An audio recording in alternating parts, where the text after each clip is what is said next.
NYCHA still facing backlash after a major corruption sweep earlier this month. To date, it was the largest bribery bust in DOJ history, and yet it came as no surprise to many longtime suffering NYCHA tenants. So what needs to be done to restore confidence in an institution plagued by missteps and scandal? In this week's episode of Street Soldiers, Lisa Evers takes a closer look at the situation as residents weigh their options.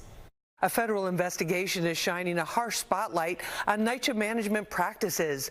Dozens of staffers who were responsible for maintaining the housing developments were arrested on corruption charges, and investigators say there could be more. With a federal monitor trying to hold the troubled agency accountable, many residents are still dealing with basic challenges like flooding and a lack of services. It was a shocking announcement by U.S. Attorney Damian Williams. 70 current and former NYCHA staffers were indicted in a pay-for-play bribery scheme with contractors. Williams says the schemes were active for more than a decade in over 100 developments.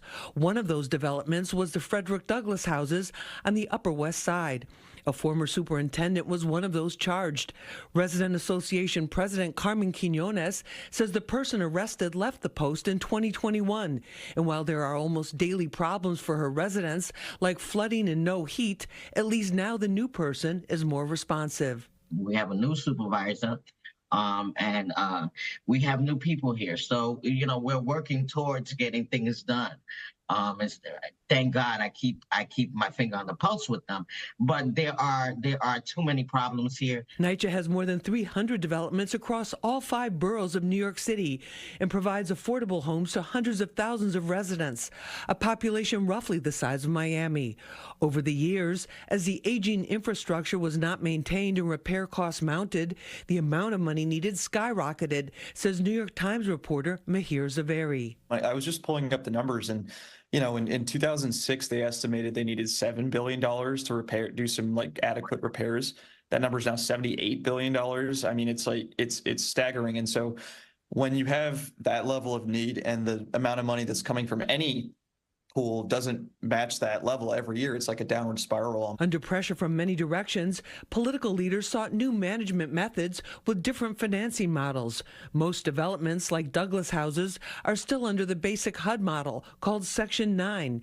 The Obama administration came up with a new second option of private management, as we saw in the Betances houses in the Bronx in my 2021 report. We've taken you inside many NYCHA apartments to show you just how bad the conditions were. Now we're taking you inside one to show you how good it can be. A brand new kitchen, new floors, new walls, new ceilings, and even a dining nook for 4. In 2022, Governor Hochul signed legislation creating the New York City Public Housing Preservation Trust. It gives residents a third option and access to new funding sources. I asked the mayor if this was true. Mr. Mayor, what about the money to do all of this? Is the money going to be there for the residents? Yes, it will. That's the purpose of the trust. It's going to release billions of dollars in capital allocation. Residents of the Nostrand houses in Sheepshead Bay became the first development to vote on their management choice, and they went for the Preservation Trust, also known as PACT. I felt like every tenant had a right to have another public option. We take a deep dive into the complex challenges facing NYCHA, especially for residents, on the next episode of Street Soldiers. I hope you'll join us Friday night, right after the 10 o'clock news. I'm Lisa Evers, Fox 5 News.